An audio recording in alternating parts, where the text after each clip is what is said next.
Sí, buenos días. Buenos días a todos y bienvenidos a la Institución Libre de Enseñanza, tanto los que están presencialmente con nosotros como los que nos siguen por el canal de YouTube. Bienvenidos a muchas gracias por su asistencia a este seminario que forma parte... Sí, ¿se oye? Sí, ¿no?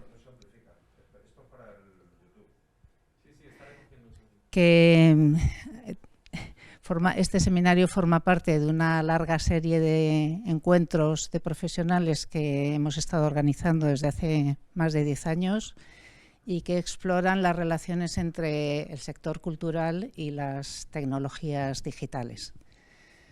En esta ocasión también además aprovechamos para rendir nuestro pequeño homenaje a una figura como la de Antonio de Nebrija. Muchas gracias a José Antonio Millán por diseñar y dirigir este encuentro y a todos los ponentes que nos acompañan hoy. A los que nos siguen en YouTube les animamos a que hagan uso del chat para hacernos llegar sus comentarios y preguntas. Estaremos muy atentos e intentaremos contestar lo más posible. Gracias de nuevo a todos y tienes la palabra, José Antonio.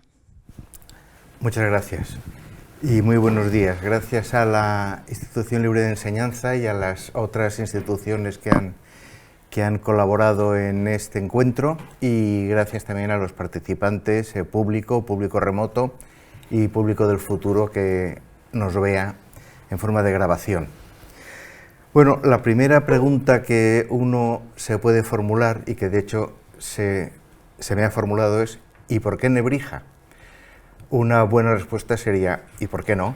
Es decir, Nebrija, además, es un personaje, y eso es lo que explica el digamos, subtítulo de este encuentro, es una especie de colega nuestro en el pasado. Por eso el leitmotiv es Nebrija y nosotros.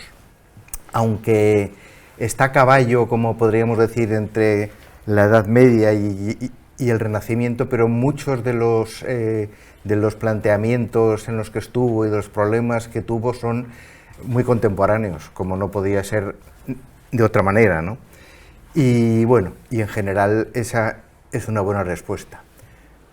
La otra respuesta a, digamos, por qué Nebrija es porque el año que viene es el 5º centenario de su muerte. Y como sabemos bien, en este país y quizás en otros, las efemérides funcionan de activadores de cosas muy raras a veces. Cuando se cumplen 100, 400, 500 años, pues se pone en marcha los mecanismos de la cultura, de la memoria, etcétera, y bueno, quizás gracias a eso nos hemos encontrado con más de un buen resultado y más de una sorpresa, como nos encontraremos sin duda en el 5º centenario de la muerte de Nebrija. La otra pregunta interesante que se podría formular es ¿por qué estoy yo aquí hablando de Nebrija, sin ser un especialista en Nebrija? Cuentan de Borges, y quizás es falso, porque como saben a Borges se le atribuyen todo tipo de anécdotas más o menos falsas. Cuentan que le preguntaron, ¿y usted, maestro, qué sabe de sánscrito? Y él contestó, lo que todo el mundo. Bueno, yo de Nebrija conocía lo que todo el mundo, o lo que cualquier filólogo, ¿no? Que, como luego he podido comprobar, es por una parte insuficiente y por otra parte parcialmente falso. Hay aquí otra buena razón para volver sobre algunos de estos mitos, y en fin, Nebrija lo fue del pasado, que vale la pena volver sobre ellos, ¿no? Tengo que decir que, aun sin ser especialista en Nebrija, tuve la suerte de que se me encargara la redacción de un libro para conmemorar el 5º centenario. Hay un viejo proverbio que dice que si no sabes de algo, la mejor solución es escribir un libro sobre ello. Bueno, en mi caso puedo dar fe de que es así. Tengo también que decir que, en cumplimiento de otro adagio clásico que dice acércate a los buenos, yo tuve la suerte de encontrarme con gente que había pasado ya por la vida y por la obra de Nebrija, de los que he aprendido muchísimo. y tengo la suerte suplementaria de que 2 de ellos están aquí hoy, o sea que ustedes van a tener también la oportunidad de poder aprender de ellos. Bien, entonces entre mis bosquejos de saberes antiguos, más lo que he ido aprendiendo, más la excitación de las efemérides, pues digamos que hice este libro que no se deben apresurar a ir a buscarlo porque hasta el mes de enero o febrero no está en las librerías. Lo advierto porque... Bien, voy a presentar una especie de bosquejo biográfico y cronológico de Nebrija. Nuestro plan va a ser trabajar más bien sobre la formación y los contactos y el caldo de cultivo intelectual en el que trabajó gente como él y otros de la época, ¿no? Eso es lo que nos interesará de forma directa y lo que van a tratar muy bien los que van a intervenir conmigo. Pero yo lo que quiero hacer es dar sencillamente un marco cronológico para recordar o para situar algunos de sus elementos, ¿no? Empezando por la persona de Nebrija, o deberíamos decir Antonio Martínez de Cala y Martínez de Jarana, que en 1444 nace en la villa de Lebrija, en Andalucía, en lo que era entonces, estamos aquí a medio siglo de la conquista de Granada. Esto es la frontera donde hay incursiones de los musulmanes, incursiones de los cristianos, se talan olivares, se queman casas y a medida que los reyes de Castilla y León van ocupando terreno por Andalucía, va habiendo estos asentamientos, aunque alguno coincide como Lebrija con ciudades antiguas o incluso romanas, pero van repoblándolo de gente, de personas que puedan estar ahí para combatir y para avisar, incluso para cultivar la tierra como hacían los padres de Nebrija. Bien,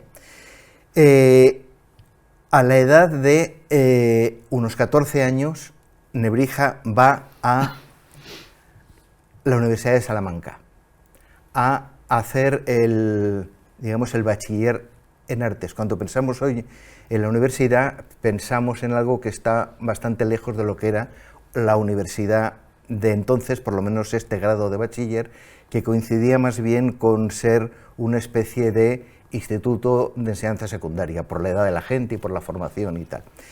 Nebrija pudo ir ahí porque probablemente en su pueblo o en Sevilla pues aprendió latín, aprendió unos rudimentos de lógica y, entre otras cosas muy importantes en la época, estamos todavía antes de la imprenta, aprendió a escribir con una letra muy buena, muy bonita y muy legible, cosa que a más de uno le franqueó las puertas de la curia o la secretaría de grandes hombres de Estado, ¿no? Bien, pues este Nebrija, este Antonio Martínez va a la Universidad de Salamanca y se encuentra preservado en la Catedral de Toledo este volumen que pueden ver aquí, en cuyo canto inferior, en cuyo crote inferior, escribió su nombre, Antonius Lebrija. Lo que había hecho Antonio era tomar el nombre de su tierra como, digamos, como apellido o como forma de referencia. Esto lo hacían mucho en una ciudad universitaria como Salamanca. Los que venían de una zona o de otra solían, digamos, adjuntarse el nombre de su lugar de procedencia.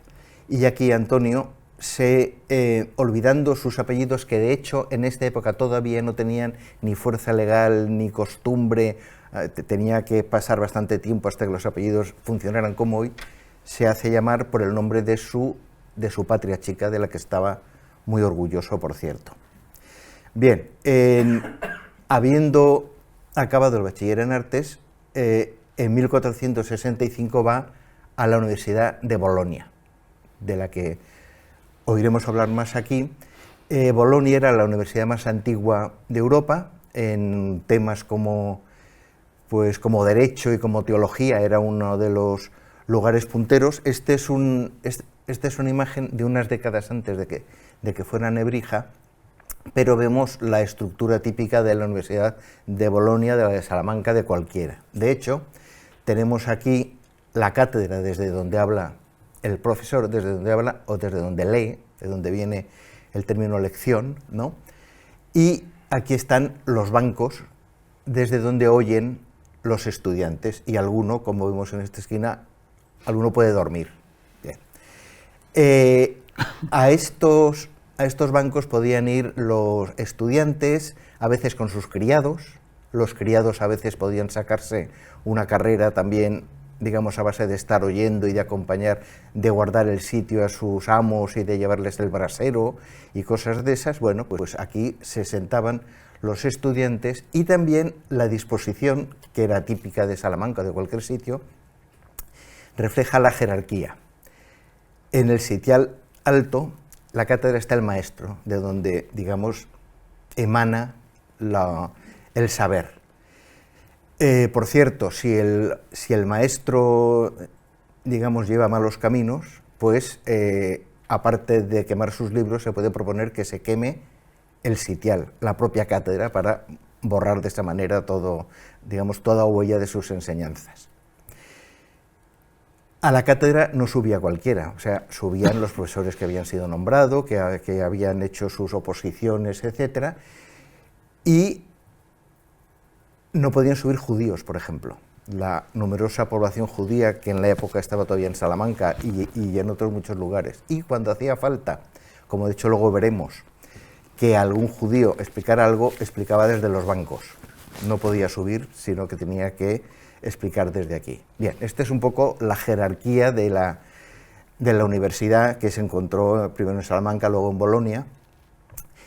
Y por último, pues hay que decir que Nebrija, como la inmensa mayoría, si no todos, de los estudiantes en bachiller de artes y demás, estaba en el camino de la Iglesia, estaba en una carrera eclesiástica, y muy probablemente tuviera tonsura, es decir, el circulito que tenían en el pelo de la coronilla, pues los sacerdotes o la gente con órdenes menores, etc. Es decir, aquí era un miembro incipiente de la Iglesia, de las jerarquías de la Iglesia, Nebrija, y además enseguida llegó a, bueno, digamos, en Bolonia debería haber estudiado teología, como luego veremos, no lo hizo, se lanzó por las humanidades. Y bueno, este mundo eclesial, la universidad era el sitio de formación de los cuadros más importantes de la Iglesia, con lo cual era lógico que estuvieran ahí. Y bueno, este es el mundo en el que apareció Nebrija. Y ya que estábamos con la persona, con los nombres, con el Antonio Martínez, con el Antonius Nebrija, y este es, ya más adelante, quizás a la vuelta misma de Bolonia, su nuevo nombre y una efigie que es bastante posterior. El nuevo nombre es Aelius Antonius Nebrisensis. Él coge el nombre latino de su Nebrija natal, que sería Nebrisa, y se añade a la manera romana, con su cognomen, prenomen y nomen, se añade el Helio. ¿Por qué se lo añade? Bueno, como él dice, porque por las tierras de Nebrija hay muchas tumbas antiguas y muchas lápidas que hablan de la familia de los Helios. Bueno, nadie dice que él fuera de la familia de los Helios, pero digamos que se asume, se apropia de ese nombre, y es ya el que usa el resto del tiempo, al uso de los humanistas italianos, que se ponían también nombres latinos rimbombantes y más o menos acordes con su biografía. Bien, voy a hablar brevemente de la aparición de la imprenta, que es una de las cosas que, como iremos viendo, marca más la vida de Nebrija. Quizá Nebrija es el primer escritor que escribió básicamente para la imprenta, es decir, no era aquello de hacer un libro manuscrito y darlo al librero para que lo dejara o para que lo copiara. No, ya Nebrija, muy desde el principio, escribe para la imprenta. En ese sentido, es el primer escritor moderno desde el punto de vista de los medios de difusión, ¿no? La Biblia de Gutenberg se había impreso en 1455, la imprenta fue llegando a Segovia en 1472, y es decir que más o menos en un periodo de menos de 20 años ya estaba la península llena de estos impresores más o menos buhoneros. Iban con un carro, con los tipos de imprenta, con los punzones, y asentaban su imprenta donde se lo pedían. En Segovia, pues en Aguilafuente, y etcétera. Es decir, fueron sembrando de imprentas muchas veces provisionales los lugares de donde había demanda. Bien.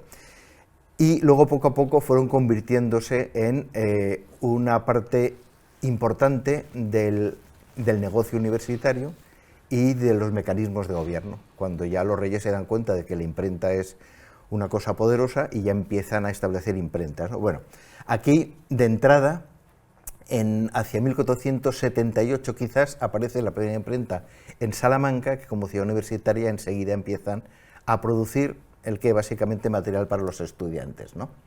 Bien, una de las primeras cosas que da a la imprenta Nebrija tiene que ver con un principio que le guió de forma muy clara, que era el intento de corregir el mal latín que se usaba en España. Entonces él vuelve de Italia con la misión, como dice explícitamente, de corregir el latín y la enseñanza del latín. Entonces, algunas de las cosas que ahora veremos, digamos, apuntan a ese. La verdad es que el latín, que había sido, como sabemos, lengua de la Iglesia, de la teología y de la cultura desde el principio, mientras el español se iba desarrollando, era una especie de híbrido que el pueblo llano oía sin entender, misa tras misa, oficio tras oficio, lo que daba lugar a algunas monstruosidades, algunas muy divertidas, como Doña Visodia y Santo Ficeto, que eran unos personajes que la gente que oía el Paternoster en latín y oía Dano Visodie, o sea, danos hoy, entendía Doña Visodia, Indille Busilis, en aquellos días en los evangelios, esto tiene Busilis, etc. Es decir, hay bastantes huellas léxicas de que no se entendía, de que se manejaba, se oía bien. Esto en cuanto al pueblo llano, pero los curas muchas veces, y esto la Reina Católica intentó poner veto a ello, los curas tampoco sabían ningún latín, eran curas que llamaban de misa de tolla, se sabían de memoria 4 cosas. Nebrija, al final de sus días, hace una especie de biografía chusca de un hijo suyo y dice que le bautizó un cura que no es que no supiera hablar latín, es que no sabía ni hablar español, y que se confundió y en vez de decirle las fórmulas del bautismo, le recitó las del matrimonio o algo por el estilo. Es decir, un cura muy inculto y que manejaba una lengua que no era la suya. Bien, esto era la situación del latín en las capas más bajas, pero, digamos, además Nebrija tiene la sensación de que se enseña mal el latín y de que está viciada la enseñanza del latín, y él intenta, y estuvo durante mucho tiempo haciendo los intentos de corregirlo. Bueno, entonces, en 1482 hace unas introducciones latinas, que es una pequeña gramática muy elemental, pero que por lo menos estaba bien ordenada y era clara, y empezó a ser muy utilizada por los profesores, por los estudiantes, hasta tal extremo que sus compañeros de la facultad, cosa que hoy en día no pasaría, le tienen gran envidia y prohíben que se use su pequeño manual, sus introducciones para dar clase. Nebrija se rebota, protesta y al final consigue que sí, que le dejen usar las introducciones. Bueno, estas introducciones latinas, de las que se tiraron millares cada año y estuvieron vivas durante siglos, es una demostración de que el negocio del libro de texto es muy antiguo. De hecho, esta es las primeras veces que se empiezan a hacer ediciones tras ediciones tras ediciones. Él fue cambiando cosas de la obra, añadiendo, quitando, traduciéndola parcialmente, añadiéndole versos mnemotécnicos, es decir, editándolo en pequeñito, en octavo y en grande en fin, para venderlo a gente distinta, a precios distintos. Aquí en Nebrija, con la complicidad de sus impresores, fue un auténtico genio de la mercadotecnia del libro de texto, y empezó con las introducciones, ¿no?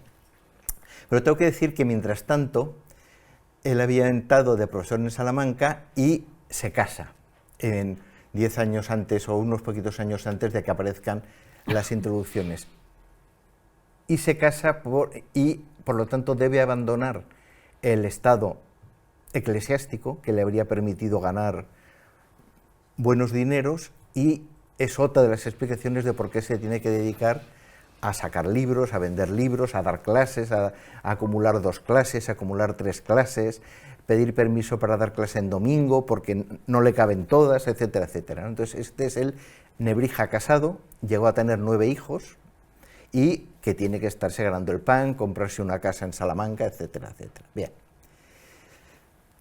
Y en 1486 deja Salamanca sin gran dolor, porque don Juan de Zúñiga, que era maestre de la Orden de Alcántara, le llama consigo a su corte, era una auténtica corte, de Extremadura. Los maestres de las órdenes como la de Alcántara eran gente muy poderosa, hasta que los reyes católicos decidieron quedarse ellos con el cargo para no crear otros poderes.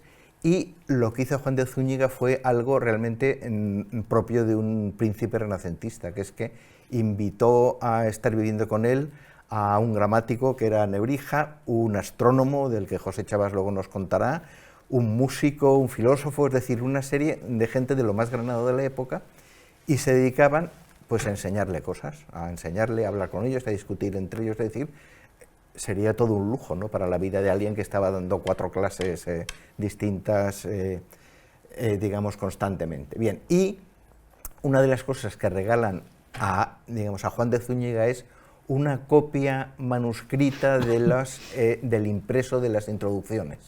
Esta historia de los primeros momentos de la imprenta en el que se copian a mano libros ya impresos para darles más lujo y más realce, ¿no? Y esta famosísima, miniatura de la copia de las introducciones que regalan a Juan de Zúñiga, se ve a Antonio de Nebrija, aquí en medio. Al principio se pensaba que este era el maestre de Alcántara, pero no, está aquí el maestre, es decir, está a un lado y está, aprendiendo de los libros que tiene y del maestro. Y aquí hay una serie de público, aquí hay un hijo de Nebrija que enseguida fue colocándolos en distintos cargos y tal, y es una visión curiosa de lo que podía haber sido una reunión en la corte extremeña de Juan de Zúñiga. Bien, en su estancia extremeña empezó a trabajar en una serie de obras que tenían que ver con la lengua castellana. La más importante, la más famosa de ellas, famosa, en nuestros días, porque en su época no tuvo ninguna fama ni tuvo gran repercusión, fue su gramática sobre la lengua castellana. Título curioso porque lo que indica es que gramática sobre, lo que indica es que la gramática es un arte que tiene que sujetar a la lengua, es decir, es algo como una horma que se pone encima de una lengua, y su misión es que la lengua pues siga, como ocurrió con el latín, siga un camino bello y honroso, etc. Bien, cuando presentó un amigo suyo a la reina Isabel el proyecto de la gramática, la reina pensó muy probablemente lo que piensan hoy en día muchos alumnos de lengua española: ¿y por qué tengo que estudiar yo una lengua que ya sé? ¿Qué falta hace estudiar algo que todos sabemos desde la cuna? Bien, y en el prólogo, este famoso prólogo, cuenta un poco Nebrija el porqué ha pensado hacer una gramática de una lengua vulgar y que por tanto todos sabían, en vez de hacer una gramática latina, o además de hacerla. Y dice una frase muy famosa: Cuando bien conmigo pienso, muy esclarecida reina, y pongo delante de los ojos en la antigüedad de todas las cosas que para tal, una cosa hallo y saco por conclusión muy cierta, que siempre la lengua fue compañera del imperio. De tal manera lo siguió que juntamente comenzaron, crecieron y florecieron. Bien, esta lengua compañera del imperio se ha convertido en un lugar común, aunque, digamos, hay que pensar que no quería decir exactamente lo que se pensó durante el franquismo, por ejemplo, que en la época de por el imperio hacia Dios y de las rutas imperiales, ¿no? Aquí, imperio quiere decir más bien, como se ve tiempo después en Covarrubias, digamos, el mando, la ley, y lo que intenta aquí Nebrija es decir que esta gramática será muy útil para que los pueblos que se conquisten aprendan las leyes castellanas. De hecho, en la época esta, cuando sale la gramática, Colón acababa de zarpar de palos, o sea, no había ni idea de un imperio futuro, digamos, americano. Y la gente que piensa que serán cautivados para las leyes de Castilla, aquí debía estar pensando Nebrija sobre todo pues, en los del norte de África, en los guanches, que eran los que efectivamente estaban conquistando. Bien, la gramática no tuvo ningún éxito y de hecho no se reimprimió hasta el siglo XVIII o algo por el estilo. Es decir, esto que para nosotros es lo más Nebrija de Nebrija, pues pasó, por así decir, sin pena ni gloria. Bien. Otra cosa muy importante que hizo fue un vocabulario español latino. De hecho, en el vocabulario aparece por primera vez una licencia y tasa, que era una cosa legislativamente nueva y que Nebrija fue quizás el primero de los primerísimos autores en usar, que era una especie, diríamos hoy, de defensa del copyright, en forma de tasa y licencia real. Los reyes dicen, está tasado este vocabulario por los muy altos y muy poderosos príncipes, el rey y la reina, nuestros señores, en 5 reales de plata. Aquí marcan el precio, en ese sentido era un precio fijo, excepto cuando el libro pasaba ya al mercado de usado, y por la licencia nadie que no fuera la gente que tenía la licencia podía imprimir y vender la obra. Bien, estas tasas y licencias, como digo, fue Nebrija de los primeros que empezaron a usarla y defendió muy eficazmente las ganancias de estas obras de las que dependía su familia, sus 9 hijos, etc. Bien, este vocabulario español latino figura en un lugar destacado dentro de la lexicografía castellana, porque no solamente es un equivalente de una palabra castellana a una palabra latina, sino que las palabras castellanas tienen un desarrollo interesante en distintas acepciones, a veces en sinónimos, explicaciones. Por ejemplo, la palabra abierto, esta es la primera página del vocabulario. Abierto siempre como las orejas se dice en latín patulus, y abierto a veces como los ojos es patens. Bien, esta distinción que es latina pero que están los dos significados dentro del lexema castellano, pues él las distingue, igual que en otro momento, sin salir de la primera página, puede decir abarraganado o abarraganada con soltero o abarraganada de casaro. Cada uno de estos tipos de abarraganamiento tienen un término latino propio. Bien, esto es lo que hace, de hecho, Nebrija por primera vez, que es hacer un análisis del vocabulario castellano y luego, bueno, efectivamente añade las equivalencias latinas. Siguió trabajando sobre el español mucho. 1517 hace unas reglas de ortografía de la lengua castellana, que empieza con unas alabanzas de la invención de las letras muy bonitas, y bien, y algunas otras obras en las que fue, después de haber arreglado la enseñanza del latín, pues pone las bases de nada menos de la gramática, de la ortografía y de la lexicografía castellana. Bien, no está mal. y de hecho su vocabulario castellano-latino tuvo una estirpe larga, y etcétera. Es decir, que aquí cumplió muy bien lo que se había propuesto. Y por último, para ver a qué dedicó la última parte de su vida, lo dedicó a lo que hoy llamaríamos filología bíblica, que fue ni más ni menos que estudiar la transmisión de los textos sagrados, con una idea muy, muy humanista y siguiendo algunos italianos, que pensaba que lo primero que hay que hacer para conocer los principios de la ley de Dios, de las Escrituras, es saber qué decía de verdad. Y si la transmisión del texto ha sido con defectos, erratas, etcétera, no puede saberlo. De hecho, aquí está San Jerónimo Segundurero. San Jerónimo recibe en el año 382 el encargo del Papa de traducir los evangelios, y luego va traduciendo toda una serie de textos que acaban llamándose Vulgata, de traducir al latín. Bien, la Vulgata, por tanto, había atravesado pues más de 1 millar de años de proceso textual, de copia de un soporte en otro, de un códice en otro y tal, y aunque milagrosamente se mantuvo bastante la fidelidad textual, pero había muchas cosas raras que alguien como Nebrija vio y que intentó corregir. Lo que es curioso de esto es que sus correcciones son a veces de pequeños detalles o de temas que no se entienden, y él intenta, con un sentido a veces arqueológico y a veces puramente filológico, intenta saber qué decían los textos de verdad, coteja manuscritos latinos con manuscritos griegos, o si fallan los dos se intenta con manuscritos hebreos, y al final pues llega a plantear algunas correcciones al texto de la Vulgata.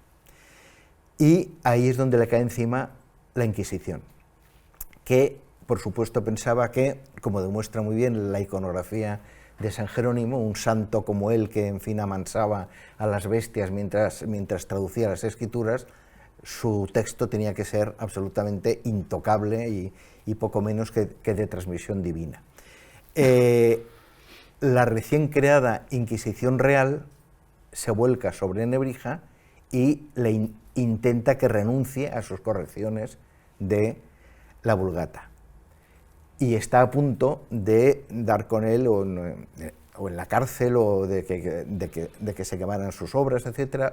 Y por suerte, una serie de casualidades hicieron que la persona que más saña le tenía pues le dejara, pero fruto de esta persecución surge una obra que es la Apología, que es una obra preciosa, en la cual él se defiende, y también eso es muy, muy actual, defiende la libertad de pensamiento, la libertad de conciencia y la libertad científica de corregir lo que le parece que está mal. Lo curioso de todo este complejo asunto con Nebrija y la Vulgata y tal es que las correcciones que proponía Nebrija no influían sobre ningún texto clave teológico, no era un problema con la interpretación de una frase de la Última Cena, no, eran cosas quizás un poco laterales, pero Nebrija, que era muy testarudo y muy firme, pues no dio su brazo a torcer hasta demostrar por qué se equivocaba en una serie de lecturas y cuáles debían ser las buenas. Bien, esta es la gran obra de filología bíblica, y fue lo último que le interesó cuando se fue al final hacia la recién creada Universidad de Alcalá, que había fundado Cisneros, para colaborar, no se sabe muy bien cuánto, con la Biblia políglota complutense, y ahí pasó sus últimos días. Por cierto, para que se vea otro elemento rabiosamente contemporáneo, cuando Cisneros crea la Universidad de Alcalá, compra también cerca de la ciudad una finca para que se pudieran retirar ahí estudiantes y profesores en caso de peste. En la vida de Nebrija hubo varias pestes, en una nació un hijo suyo en una aldea de Salamanca, otra cuando él estuvo en digamos, en Bolonia, y aquí en Alcalá tenían prevista la retirada para caso de peste. Es decir, sabían que cada cierto tiempo vendría una peste, cosa que nosotros quizás ya habíamos olvidado. Bien, como digo, en 1522 muere, y gracias a esa fecha, pues hoy podemos estar aquí reunidos hablando de este gramático salmantino, del cual nos contarás tú algo más acto seguido. Aquí Pedro Martín Baños es autor de de muchos textos sobre Nebrija. Yo creo que es la persona que más sabe sobre Nebrija, después de Paco Rico, quizás. Y bueno, y ha escrito muchas obras, ha consultado muchos papeles, muchos registros de sitios inverosímiles, ha leído estas letras demenciales del siglo XV de todo tipo de papeles, sabe muy bien latín, es decir, recordemos que toda esta obra de Nebrija, y la que luego hizo como historiador, como poeta, como tal, está toda en latín, lo que quiere decir que hoy en día solamente un 1 por 10.000 de la población, como mucho, podría leerla, y bueno, y tenemos la suerte de que Pedro Martín Baños conoce muy bien todo eso y nos lo cuenta, y nos va a contar algo más sobre ello. Voy a poner tu...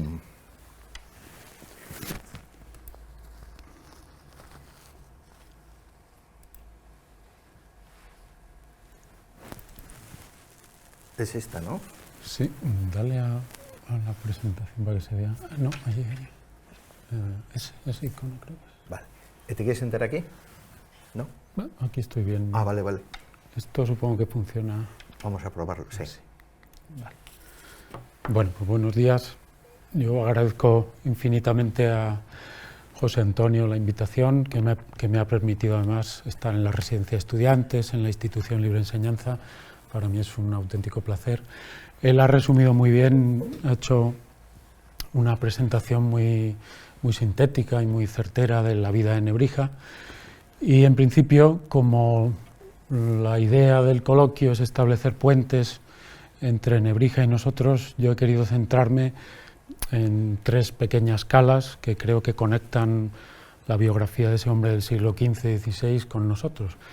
Y la idea es hablar de, primeramente, voy a poner el mapa, la idea del viaje, la noción del viaje como fuente de conocimiento, y los cambios que esa noción, para un estudiante, un profesor, un intelectual de la época, los cambios que esa noción de viaje,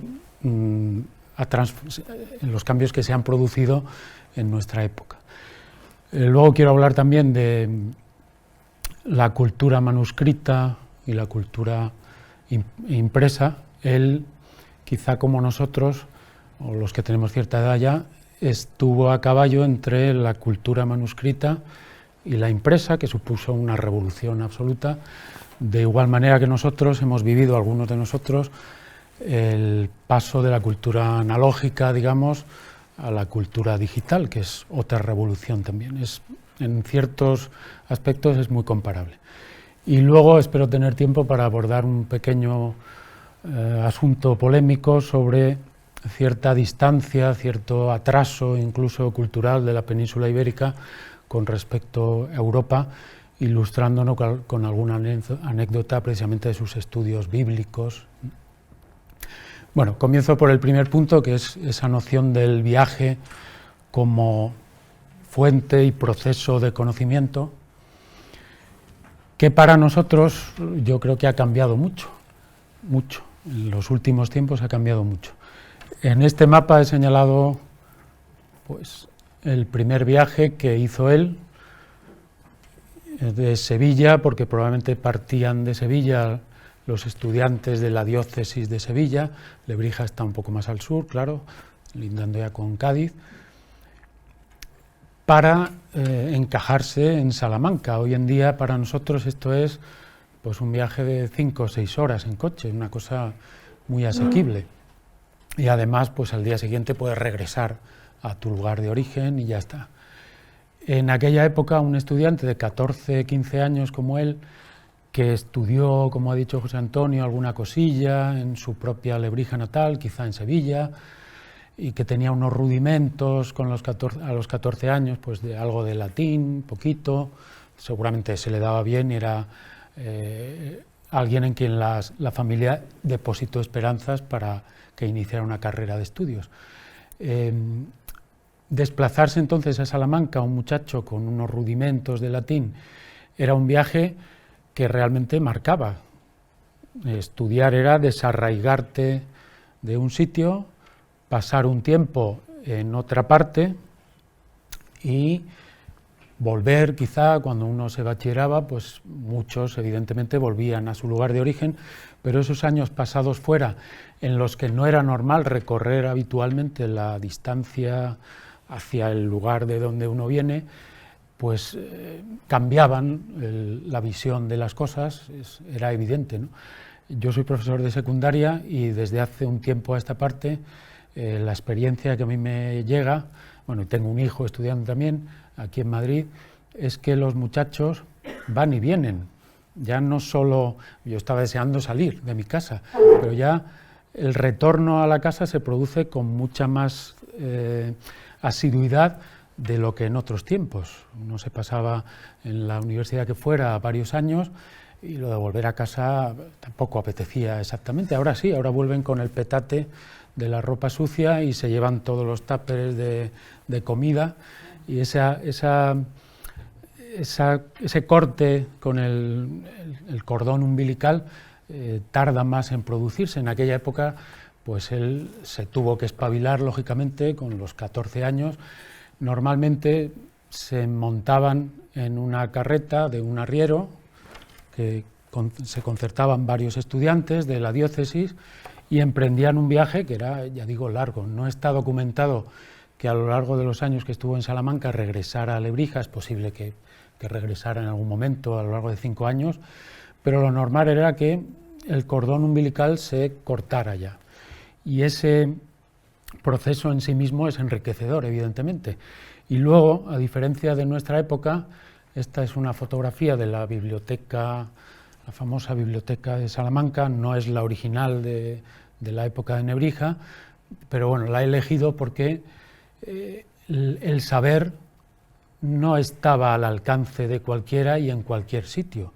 El saber se concentraba en lugares, en forma de biblioteca, de libros, y en torno a esas bibliotecas los sabios que investigaban. Solo algunos centros, las universidades.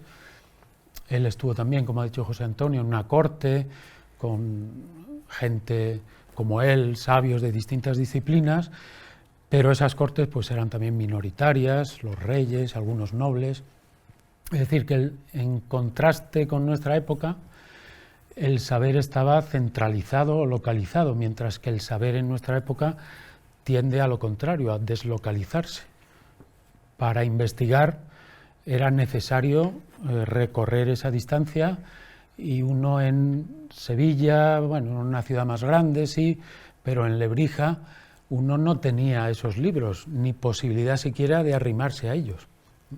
Estos, la mayoría son libros impresos, y él pertenece todavía en su época de formación a la cultura manuscrita. Entonces, más aún todavía, porque luego hablaremos de lo que supuso la imprenta, el manuscrito obligaba a estar cerca de una copia.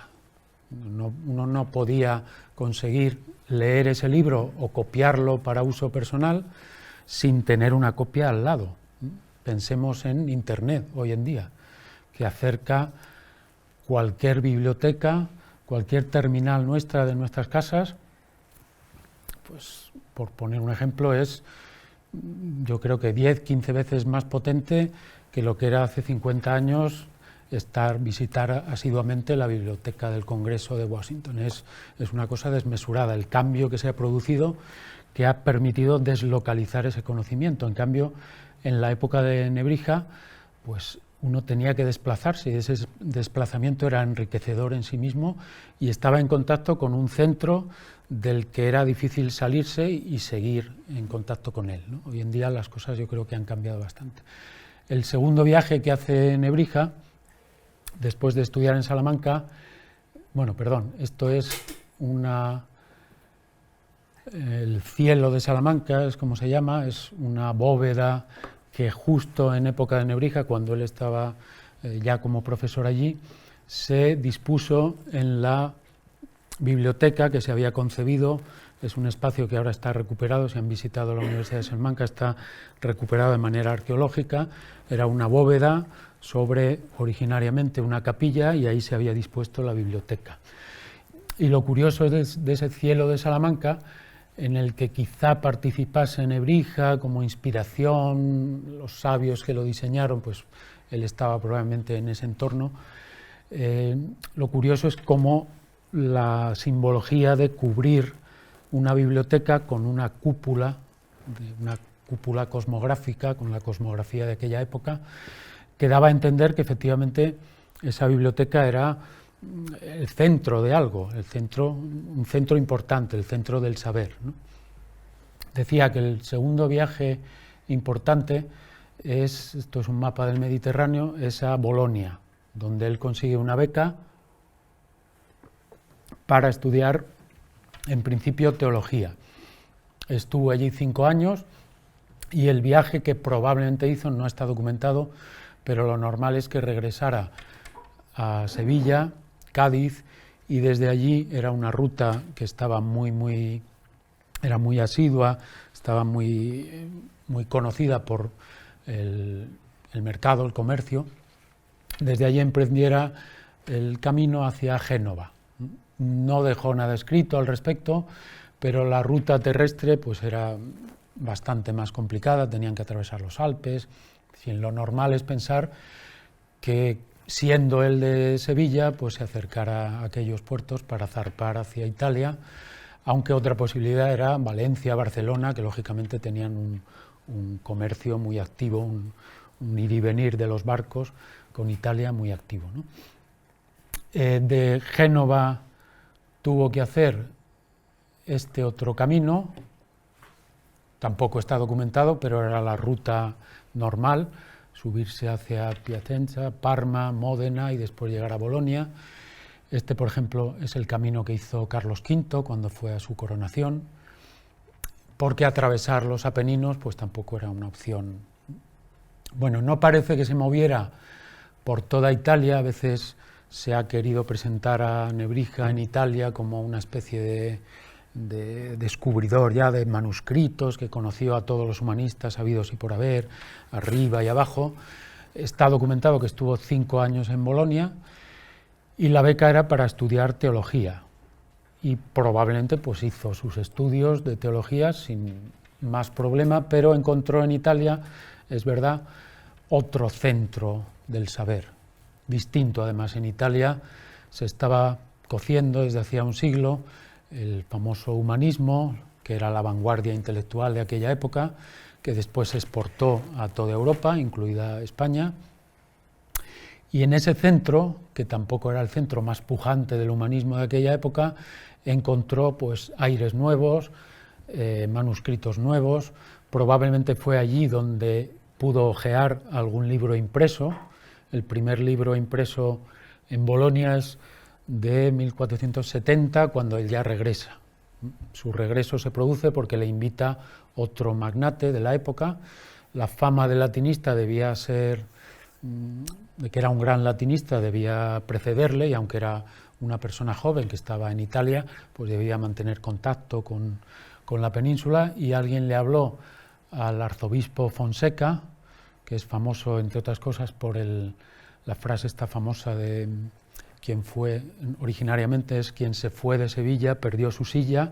Se refería a la silla episcopal, porque él hizo un cambio con un sobrino suyo. En aquella época estas cosas se decían de esta manera, y luego el sobrino era un cambio circunstancial de la silla episcopal por Santiago de Compostela, y este sobrino después se negó a cambiarlo, como habían pactado, era temporal. Bueno, pues que era un pez gordo del gobierno de Enrique IV, le invitó para que enseñara a un sobrino suyo, que luego también fue un hombre importante en la corte de los reyes católicos. Entonces renunció a terminar los estudios en Bolonia y se volvió para España con este trabajo. Como digo, no completó los estudios, pero sí se había encontrado ya en Bolonia con esos aires nuevos. Esto sí está documentado. Regresó con un baúl de libros que eran desacostumbrados, que no habían llegado todavía a la península. Hemos de suponer, aunque hay alguna referencia clara que lo dice, que eran libros pues, de clásicos que no era fácil encontrar en la península. Y con ese bagaje de haber estado en Italia, haberse codeado con un ambiente diferente, está documentado que hizo sus estudios durante 5 años y lo poco que sabemos es que asistió a las clases de un humanista de segunda, tercera fila, pero con ese bagaje volvió a Hispania y se impuso la tarea de, a través del latín, reformar un poco el sistema intelectual. El humanismo en realidad es modesto en los planteamientos, pero muy ambicioso en los propósitos, en los resultados que quiere conseguir.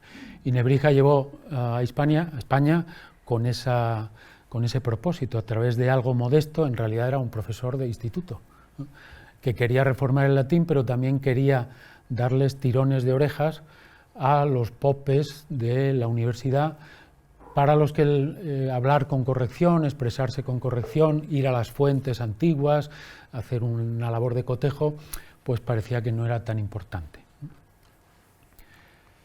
Esta es la biblioteca. He querido poner otra fotografía porque lo mismo es la biblioteca del Colegio de los Españoles, donde él estuvo alojado como becario. No es el edificio original, evidentemente.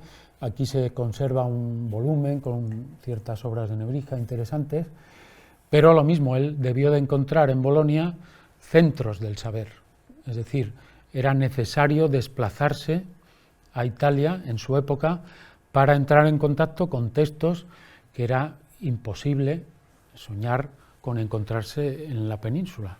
Se trajo, de hecho, ese baúl y entre varias otras cosas hay algunos vestigios de lo que él pudo haber encontrado allí, pero simplemente el cambio de aires, el hecho de poder acceder, como en Salamanca no podía hacerlo, pues a Horacio, a Catulo, a Estacio, con toda facilidad, porque en Italia ya circulaban de manera abundante, amén de otros muchos textos. Todo ese bagaje, material incluso, es el que trae a España. Como digo, entonces, la idea esta del viaje como algo necesario, enriquecedor y que además permitía meterte en el meollo del saber, ha cambiado mucho en nuestra época. Hoy en día yo me dedico, por ejemplo, pues al mundo este de los libros antiguos y demás, y tengo memoria perfecta de cuando yo era mucho más joven, pero analógicamente yo tenía que desplazarme a las bibliotecas con mi lista de libros que quería ver para verlos. El goce de ver, tocar un libro, de palpar el papel es insustituible, y para determinados asuntos, pues ver las filigranas o estudiar los cuadernos de los libros, a veces es necesario, realmente es una de las pocas cosas en las que sigue siendo necesario desplazarte al lugar donde el libro físicamente está. Pero para el trabajo de brega, para el trabajo, si te interesa simplemente pues el contenido del libro, es raro. Yo me dedico a este mundillo de los libros antiguos, es raro lo que no encuentras ya a un clic de distancia. Sabes que el libro está en Múnich, bueno, en Google mismo te sale, o sea, ni siquiera hace falta una labor de investigación, pero luego muchas bibliotecas, aunque no sea la primera opción de Google, pues sabes que está allí, te metes en su catálogo y lo normal es que ponga acceso al texto completo. Entonces te lo descargas en PDF o lo ves imagen a imagen, y lo que antes era un viaje o una petición engorrosísima de unas imágenes, fotografía que eran carísimas, un microfilm, tenías que tener una máquina de microfilm para poder consultarlo, es decir, todo eso ha cambiado de una manera. Cualquier terminal de ordenador te permite llevar una carrera de investigador dedicado, por ejemplo, a los libros antiguos, cuando antes era necesario ir al centro, ir a donde está el saber, ¿no? Esa es más o menos la primera idea de la que quería hablar en esta charla, aunque la imprenta, que ese es el el segundo tema del que quería hablar, provoca en tiempos de Nebrija ya una pequeña revolución. Hay un libro muy famoso sobre la imprenta que se titula La revolución de la imprenta, porque en su momento fue una revolución también, muy parecida a los términos en los que hablamos hoy de la revolución digital. La nuestra es un salto ya de gigante, pero el cambio de tener que tener el manuscrito delante y copiarlo una vez durante un tiempo, 2 veces, súmale a eso otro tiempo más.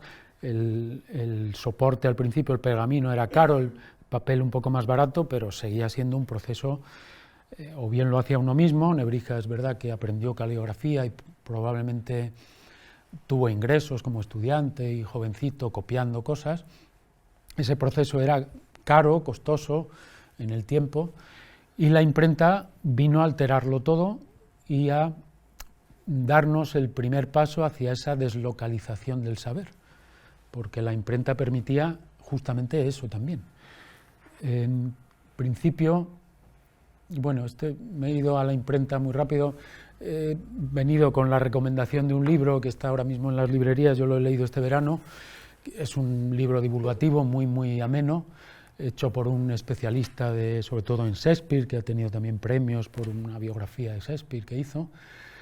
Y la verdad es que yo me lo encontré este verano en una librería y me interesa el tema, me lo leí, es muy ameno, y habla de el mundo de los humanistas peregrinando por bibliotecas, en este caso de Italia evidentemente, pero también del norte de Europa, donde suponían, con mucha razón, claro, en ciertos monasterios, que estaban determinados códices a los que no se había vuelto a prestar atención, ¿no? Es la manera en la que se recuperaron pues, cientos de obras que de otra manera se hubieran perdido, que durante un tiempo se copiaron en los monasterios y luego también es verdad que durante otro lapso de tiempo quedaron arrumbadas.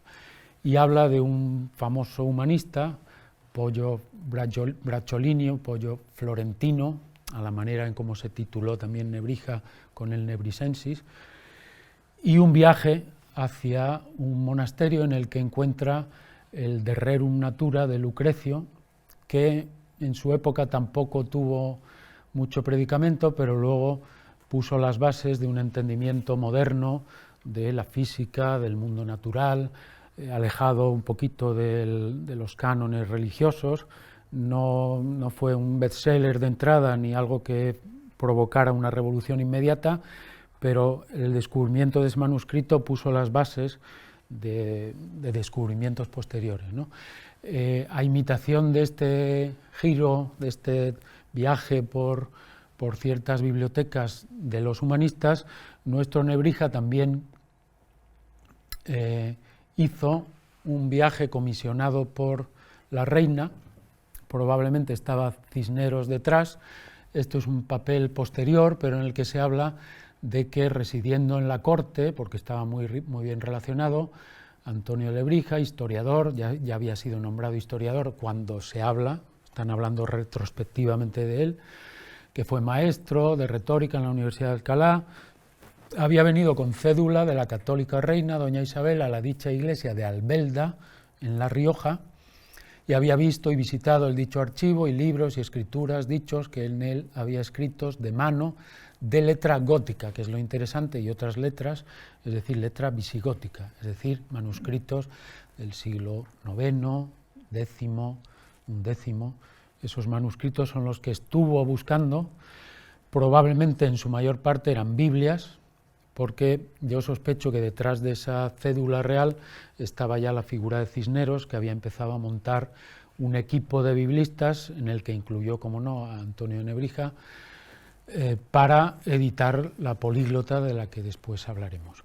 Entonces, lo curioso es que este viaje se produce, eso es Albelda, Logroño, esto era un poco la frontera, no de una tierra ignota, pero casi, porque el norte eran montañas y aldeas, no había centro, las comunicaciones eran difíciles. Ese Logroño que tuvo un gran centro impresor, precisamente, el impresor que se estableció allí, luego en este viaje, probablemente en este viaje, entró en comunicación con Nebrija, luego se trasladó a Alcalá. Es decir, que este viaje, que era difícil en aquella época porque las comunicaciones eran distintas, es lo que estamos hablando, le permitió, está documentado esa parada en Albelda, pero probablemente estuvo por otras iglesias, monasterios, conventos, buscando manuscritos. También está documentado que lo hizo en otras partes, ¿no? Él dejó escrito pues, que en el convento de Salamanca tienen una Biblia que yo he visto y ahí hay tal variante. A pequeña escala y con un tipo de material más modesto quizá, los humanistas iban buscando las grandes obras que estaban perdidas, bueno, se toparon con ellas, pero supieron reconocerlas, y en Hispania no surgieron ese tipo de manuscritos de relumbrón, digamos, pero este tema está sin estudiar, es probable que se pueda tirar del hilo y los manuscritos de esa época que se conservan y que se volvieron a centralizar en bibliotecas, la de Silos todavía mantiene algo, pero se llevó a Madrid, a Toledo. Es posible que tirando del hilo se pudiera reconstruir algo de lo que este hombre anduvo persiguiendo por aquí y por allá. Como digo, esta cultura manuscrita es con la que él se forma. Este es el libro del que ha hablado antes José Antonio, en el que él inscribió en el canto su nombre, y abajo hay una firma de un manuscrito que él copió, porque la imprenta no llega hasta que él ya es una persona adulta, formada y que además está trabajando. Su periodo de formación es el periodo analógico, digamos, de aquella época, el periodo de la copia de los manuscritos.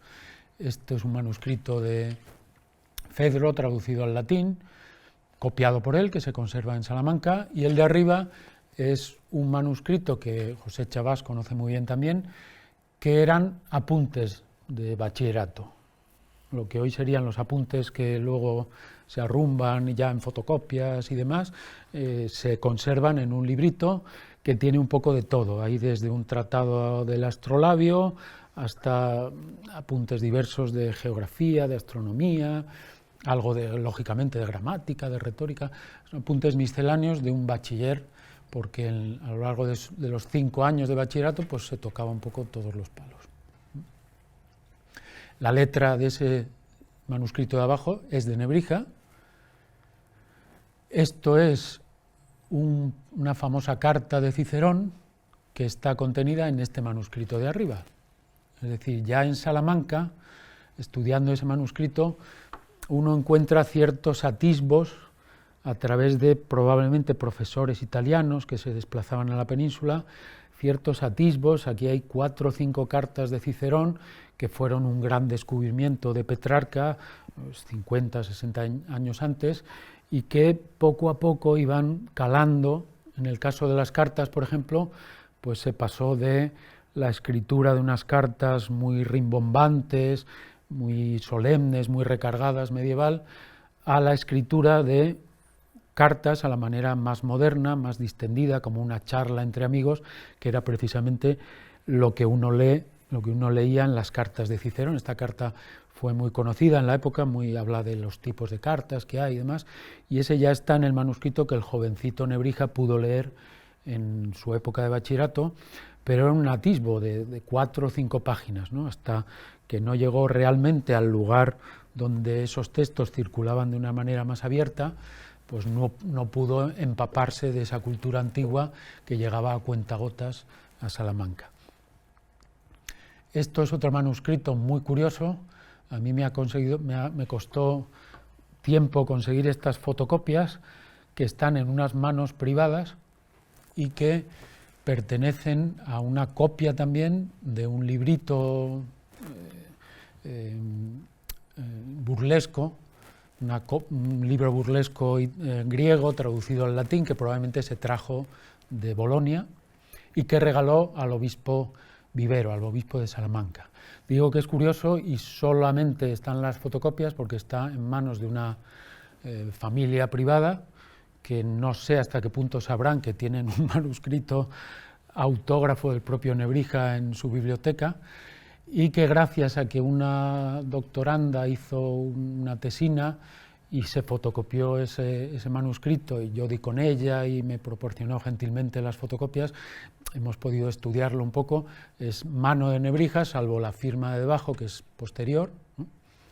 Lo que es la letra humanista de la que antes, a la que se refirió antes José Antonio, que es con la que aprende a leer y a escribir el joven Nebrija. La idea de la letra es muy curiosa también, y quizá trasladándolo a nuestra época, porque a veces es difícil ponerse en lo que significó la modernidad tiempo atrás, ¿no? Nos suena todo a clásico, a viejo, pero en aquella época lo humanista era lo moderno, lo verdaderamente moderno. Y el cambio de letra implicaba también un cambio de código. Se venía de la letra gótica, que en los manuscritos y luego en los impresos que la imitaban era una letra muy difícil, con muchas abreviaturas, difícil de leer, muy apretada, a una letra más abierta. Se trataba de imitar la litera antigua que decían de los romanos, y ese cambio de código era un cambio también, yo lo comparo por ejemplo pues con el mundo de la tipografía en Internet, ¿no? Steve Jobs y Apple y todo esto, que pasaron de estas páginas web horribles del principio de Internet, con todo abigarrado, en el que no había gusto por la tipografía, a crear objetos digitales pero bellos, ¿no? Estas tipografías más amplias, más legibles. Bueno, pues la letra antigua era algo parecido, ¿no? De hecho, es mucho más fácil de leer que un manuscrito gótico en el que te dejas las cejas hasta que te acostumbras, porque esta letra se parece mucho más, es realmente el origen de nuestra letra, tanto manuscrita como impresa. Esta es la corte de la que ha hablado él antes. El hijo de Nebrija en realidad es el que está abajo, con una cruz verde. Ese es un hijo suyo que fue comendador, él lo colocó muy bien, muy pronto, fue comendador de la Orden de Alcántara, nombrado, le prometió ya el maestre al hijo la encomienda con 10 años, ¿no? Tuvo que pasar un tiempo hasta que pudo asumirla, y lleva en el pecho esa cruz verde de la Orden de Alcántara, abajo a la derecha, con el bonete rojo. Y para ese maestre hizo este manuscrito, que tiene en la portada esta miniatura inicial, que es muy famosa, una representación de la corte, pero el manuscrito es su propia gramática, de la que ha hablado antes José Antonio, copiada a mano, en tiempo de imprenta ya, pero para darle un cierto valor añadido, porque el manuscrito todavía seguía manteniendo cierto prestigio. El impreso había logrado popularizar la ciencia, ese primer paso del que hemos hablado hacia deslocalizar el conocimiento. Cuando tú imprimes 1500 ejemplares, que es lo que se imprimió en principio de esta gramática, pues en un abrir y cerrar de ojos, en un par de meses que esté preparado el libro, has puesto a disposición de mucha gente 1500 ejemplares que se pueden después diseminar. El manuscrito ya no cumplía esa función, pero seguía teniendo un reducto de prestigio. Es un manuscrito impreso sobre vitela, un pergamino muy lujoso, hecho solo para los nobles, los príncipes. Y la copia, en esta copia, de hecho vamos a sacar un facsímil ahora de este manuscrito en Badajoz, en la Diputación de Badajoz, y la persona, una profesora de Salamanca, de Huelva, perdón, que ha estudiado materialmente el manuscrito, que está aquí en Madrid, ha demostrado, o cree demostrar, que la letra del cuerpo de la obra no es de Nebrija. Probablemente se lo encargaron a alguien, quién sabe si no era alguien del entorno también, no sé si su hijo, no me atrevo a decirlo, pero bueno, alguien que más o menos hubiera aprendido en ese entorno extremeño en el que había un círculo letrado. Pero la letra de las glosas, que era una manera típica de comentar, hacer los comentarios en aquella época, es el antecedente de las notas a pie de página, antes se hacían rodeando el cuerpo ¿no?, la mancha del texto, y dejaban un blanco alrededor con el que se ilustraba el texto con anotaciones. Esa letra de alrededor sí que parece ser del propio Antonio de Nebrija también, que se movía, ya digo, en tiempos de imprenta, seguían moviéndose bien en el ámbito de la cultura escrita, aunque, como ha dicho José Antonio, se apuntó muy pronto al carro de la imprenta y lo que yo suponía. En ese manuscrito anterior, aunque de esto nos hablará el profesor José Chavas, esto es un impreso de Ptolomeo, donde está Nabrisa y las longitudes, latitudes. Yo de eso la verdad es que estoy un poco pez, pero en el manuscrito que él copió como jovencito está ese Lebrija, que añadió después de una serie de tablas de latitudes, longitudes, que eran cosas que estudiaban los muchachos en aquella época.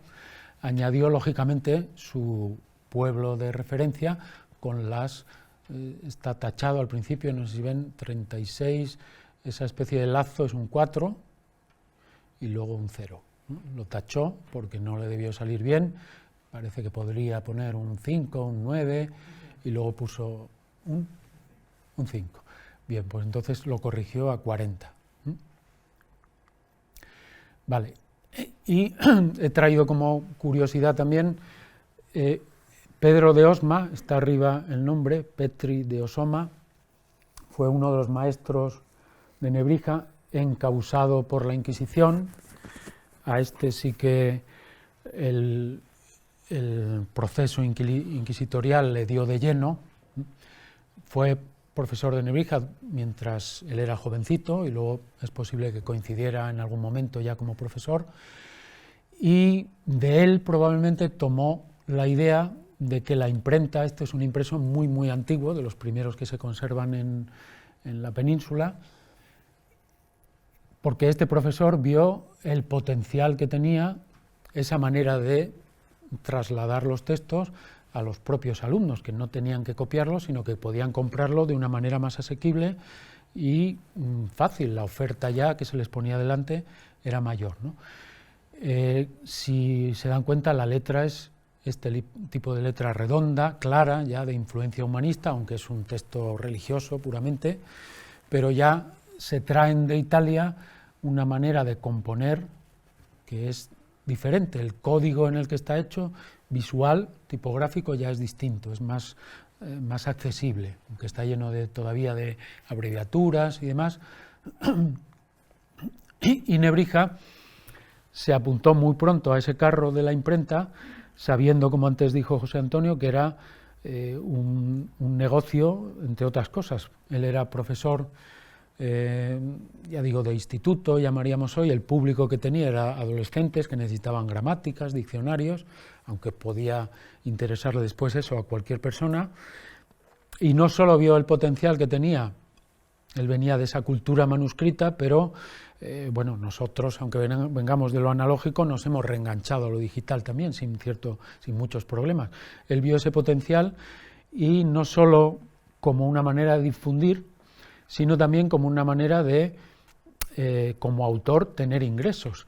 Esa tasa de la que se ha hablado antes es el indicio clarísimo. No se ha encontrado el papel, se han encontrado otros posteriores, el papel que certificaba que detrás había una licencia real que permitía al impresor que fuera y al autor vender ese libro exclusivamente ellos, para obtener los derechos, ¿no? Es decir, que por este vocabulario, pues Nebrija hubo de percibir ya, concertándose con el impresor, hubo de percibir derechos. Esta no era la manera habitual de trabajar. La manera habitual de trabajar era imprimir, dedicar el impreso a alguien poderoso y tener la suerte después de que ese alguien poderoso pues soltara la dádiva porque el escritor se había acordado de él. Es una manera muy moderna, aunque estaba en contacto con rey, reina, todo esto, pues es una manera muy moderna de concebir la manera de imprimir y la de obtener ingresos de ello. Es decir, hagamos una licencia, tú me das ya un tanto, a mí como autor, y los beneficios van a ser para ti porque yo no voy a ir a otro impresor, yo me quedo contigo y tienes licencia por 3, por 5, por 10 años para imprimir lo que creas conveniente. Vale, y finalmente quería referirme dentro de este mundo de la imprenta y demás a ese cierto atraso o distancia cultural o alejamiento de España del núcleo, de los núcleos intelectuales, académicos, pujantes, que ya en aquella época empiezan, a pesar de que España tiene varios centros muy interesantes, empieza a distanciarse porque son otros centros los que producen el material, hoy diríamos, académico internacional, ¿no? En esa época en latín. Esto es una tabla simplemente sacada de ese libro que ven abajo, donde está el porcentaje de publicación de obras en latín. Y si nos damos cuenta, la primera mitad del siglo XVI y en la segunda, el porcentaje desglosado por los centros de impresión de aquella época, pues es, quitando Salamanca, Zaragoza, bastante miserable.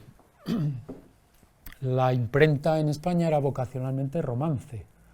Eso quiere decir que el público al que se pretendía llegar era un público local, es decir, del propio país, ¿no? Los libros en latín, que era la lengua franca y la lengua, como hoy el inglés, la lengua de la ciencia, eran los que hubieran permitido trasladar esos libros afuera, es decir, exportar el conocimiento para que cualquier otro lo aprovechase. Y sin embargo pudo ocurrir, ¿no? Pero se ve que España no traslada hacia afuera, no exporta hacia afuera, sino que importa. En esos porcentajes se adivina un poco lo que está ocurriendo, y en las cosas que voy a contar ahora, que tocan a la vida de Nebrija, pues se aprecia claramente que es así, que ahí esa distancia sigue siendo que, a pesar de la imprenta y demás, en España se reciben puntualmente las novedades de los centros impresores, que fueron Lyon, Basilea, Amberes, en Italia Roma, Venecia. Todos esos centros eran centros potentes de producción de conocimiento. Entonces, España no está aislada y recibe esos libros, pero a su vez no los envía hacia afuera. Esa es la idea que quería trasladar. El porcentaje, por ejemplo, de títulos, de materias, perdón, los religiosos alcanzan un 40%, esto es 1500, 1520, si a eso le sumamos literatura, es decir, bueno, pues entretenimiento, algo, si nos movemos en el ámbito de lo académico, de lo científico, pues es un porcentaje bastante importante, de ahí esa proclividad al uso del romance, no del latín, y de lo que podríamos llamar ciencia, pues tenemos poquito, los porcentajes de ciencia y matemáticas, un 1%, medicina. Es verdad que en Europa tampoco es que estuvieran a la vanguardia, estamos hablando de una época en la que la religión es muy importante y además se considera ciencia y conocimiento también, ¿no? Pero bueno, da idea, jurisprudencia, historia y crónicas, da idea un poco de que aquí en España los porcentajes de lo científico, de lo académico, de lo que podía ser exportable, eran mínimos. Este es otro cuadro de finales del 16, la religión ha crecido incluso un poquito más, son muy similares. Hay pequeñas variaciones, porque, como digo, el trasvase se produjo de fuera de España hacia aquí, pero con dificultad hacia el exterior. Nebrija sí colocó algunas de sus obras, las colocó en lo que llamaríamos el circuito internacional, pocas, algunos comentarios a Persio, por ejemplo, un escritor romano. Los comentarios eran una manera de acceder al texto, pero con garantías de que un humanista hubiera puesto esos comentarios alrededor, esas glosas que te permitían descifrar, como las notas a pie de página, las ediciones críticas. Y los humanistas españoles no tenían fácil ese trasvase. Nebrija lo consiguió colocar, digamos, un par de libritos suyos que se metieron en ese en ese circuito internacional. Uno este de Persio y un vocabulario jurídico que él hizo también. También logró traspasar las fronteras y difundirse fuera, ¿no? Y evidentemente su gramática, aunque el público para la gramática latina fuera competía con muchas otras gramáticas, ¿no? El núcleo del negocio estaba en la propia España. Vale, la historieta, la anécdota con la que quiero finalizar tiene que ver precisamente, esto es una página de la Biblia Políglota Complutense, que fue una empresa cultural. Estamos hablando de filología bíblica. Hoy en día los estudios bíblicos son muy potentes en ciertos centros, pero bueno, marginales desde el punto de vista de la ciencia, del conocimiento. Hoy en día nos movemos en otros parámetros, ¿no? Esto es interesantísimo, si te gusta es un campo maravilloso, pero hoy en día es marginal. En aquella época los textos bíblicos ocupaban un lugar central en el conocimiento. Y la empresa promovida por Cisneros, en la que estuvo Nebrija unos años, luego se desapuntó del proyecto, fue una empresa cultural de primer orden. Esa búsqueda de manuscritos de la que hemos hablado estaba pensada fundamentalmente para localizar manuscritos antiguos, muy antiguos, de la Biblia y poder confrontarlos, ¿no? A la izquierda tenemos el hebreo, el texto masorético. En el centro está la Vulgata, esa traducción de San Jerónimo, que no ocupa ese lugar central por casualidad, aunque no era el texto original, está ahí reservándole ese lugar central. Y luego al lado tenemos el texto de la Septuaginta, esto es el Génesis, es decir, la traducción que se había hecho al griego, con una traducción interlineal. Está el texto griego y una traducción, olvidándose la Vulgata, hecha sobre el texto griego directamente, ¿no? Esta era una empresa, en principio, muy potente, muy puntera.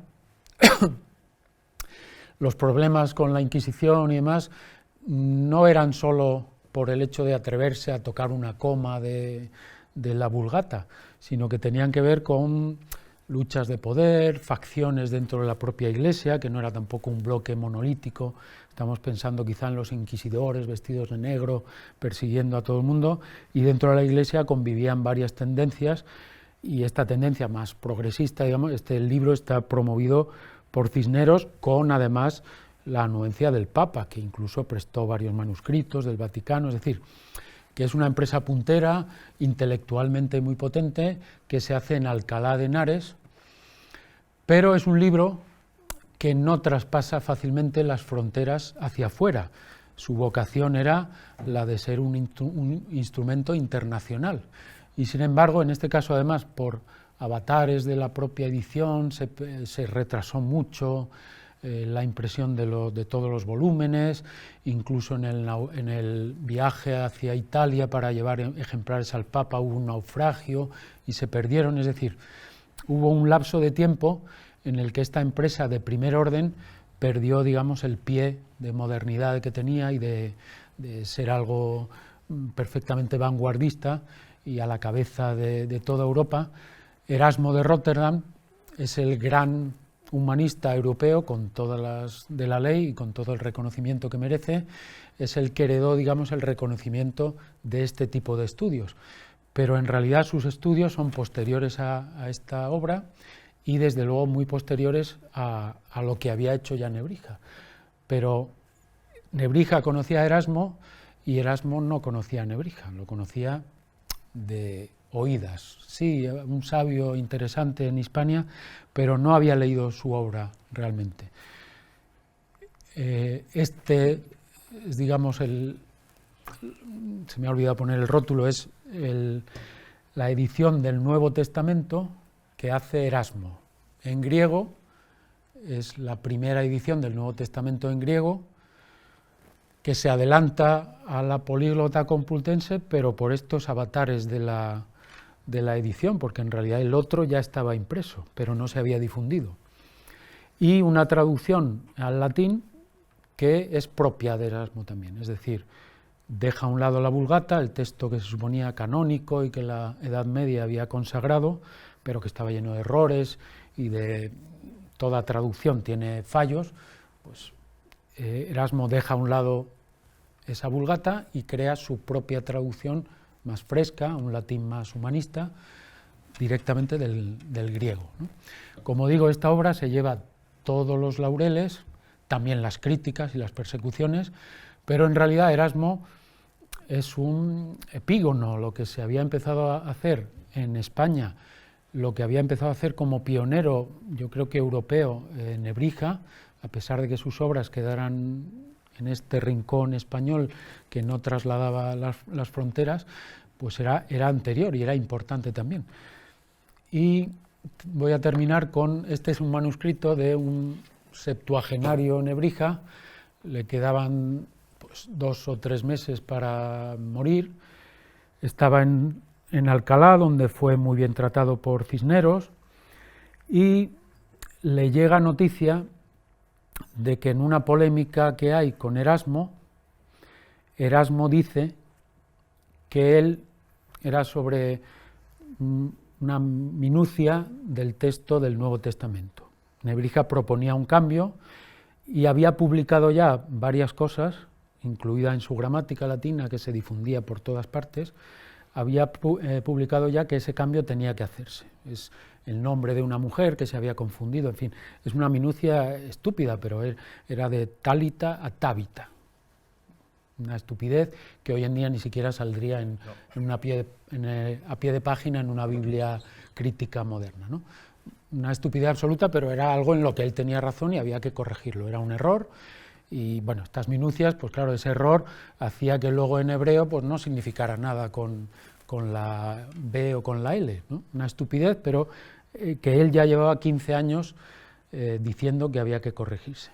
Entonces se entera de que en una polémica con Erasmo se permite el lujo de decir, un poco desdeñosamente, que él no conoce la obra de Nebrija, que la corrección que él ha propuesto, la ha propuesto motu propio, y que la obra de Nebrija a él no le ha llegado. Entonces Nebrija, septuagenario, monta en cólera, debía ser un hombre muy temperamental, y escribió un tratadito que se conserva de manera manuscrita, muy lúcido, para hacer un replanteamiento del asunto y de paso lanzar unas pullas contra Reuchlin, otro biblista europeo, y contra Erasmo.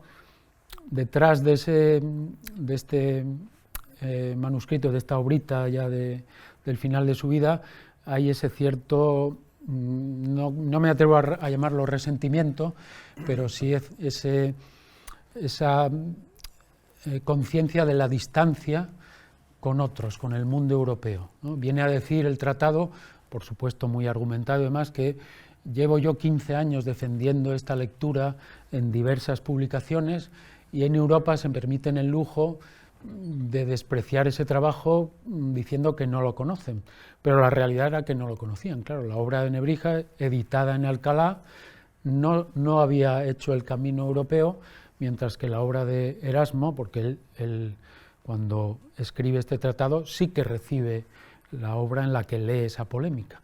El camino de Europa hacia España se producía con asiduidad, pero no era recíproco. Y en principio, pues esto es todo lo que quería contar pues hoy. Gracias. Muchas gracias a todos. Muchas gracias, Pedro. Ahora tenemos unos minutos en los que podemos hacer intervenciones sobre estas 2 primeras partes que hemos tenido y luego haremos una pausa. Yo empezaría recordando esa expresión que es del prólogo de la Biblia políglota, de esa posición en el centro de la Vulgata, entre la Septuaginta y el texto hebreo, que compara la propia Biblia con un Cristo crucificado entre 2 ladrones. Es decir, la Vulgata es lo fetén, y lo otro, bueno, será más antiguo, pero no. Bueno, sí, este era el mundo.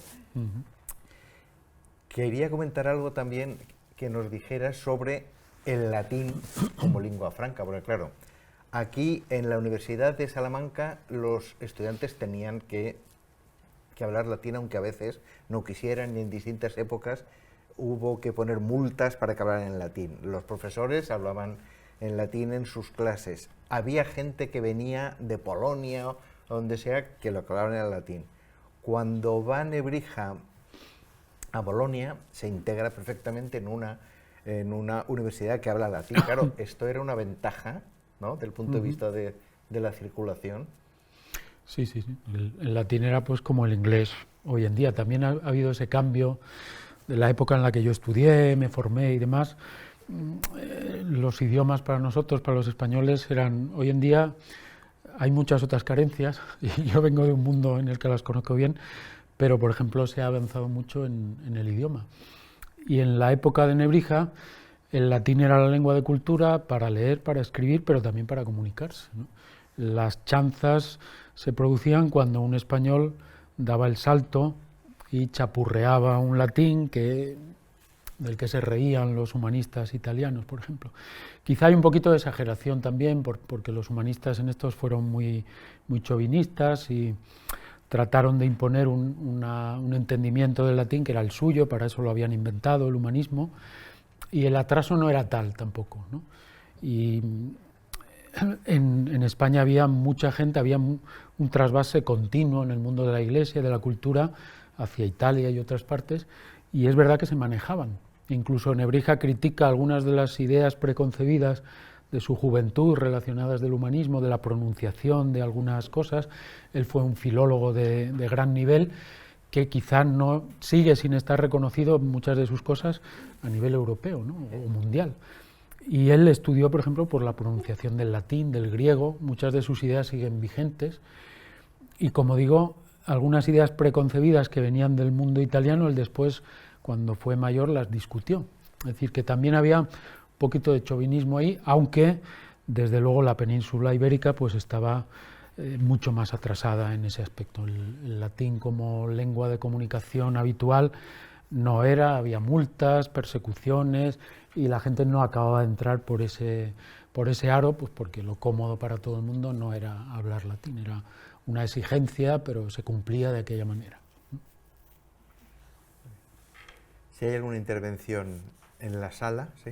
Bueno, perdón, es que como he llegado un poquito tarde, pero claro, ha hablado de Lebrija, del lebrijano, el famoso cantador y tal, pero entonces cómo degenera, se transforma la N del Nebrija en Antonio Nebrija, ¿por qué se originario tal? ¿Por qué se cambia? Ese es que se cambió. Ese es un tema, sí, muy curioso, porque ¿por qué? Lo que hace antes, lo explicó antes cuando ilustró. Voy a irme para atrás a una de las imágenes, porque yo creo que con esto se ve claro. Es en Nabrisa, esto es de una obra de Ptolomeo, en latín. Ese Nabrisa es el nombre original de la ciudad de Lebrija, en época, probablemente es una terminación griega, es el nombre de la ciudad.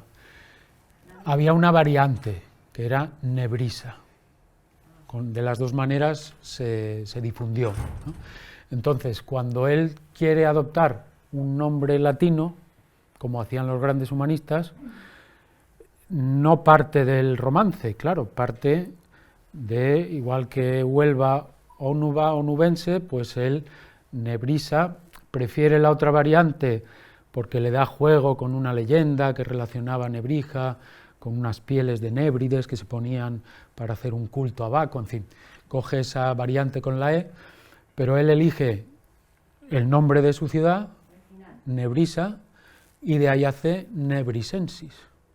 Entonces el nombre era Aelius Antonius Nebrisensis. En su vida cotidiana era Antonio de Lebrija, que además significaría algo así como Antonio el de Lebrija, el que viene de Lebrija, porque en el mundo universitario se llamaban así: fulanito el que viene de Briones, Fernando de Salamanca, Felipe de Burgos, era la manera habitual de llamarse. Entonces él es Antonio el de Lebrija, Antonio de Lebrija. Y luego en la propia época hay una interferencia ya entre la L y la N, porque se populariza su nombre en latín y empieza ya a mezclarse. Ya en la propia época hay gente muy purista que sigue abogando porque el nombre real es Antonio de Lebrija, y yo estoy de acuerdo, salvo que en la propia época ya La confusión es la propia época en la que él vive. Ya aparecen impresos, el Nebrija yo lo he documentado en 1511, o sea, él está vivito y coleando y ya en obras incluso de su nieto, en fin, que la confusión es muy habitual en la época, pero realmente en castellano debería ser Antonio de Lebrija, debería ser así. ¿Alguna otra intervención? Bien, si no, lo que hacemos es hacer una pausa hasta las 12 y volvemos con la segunda parte con estos otros dos invitados. Muchas gracias.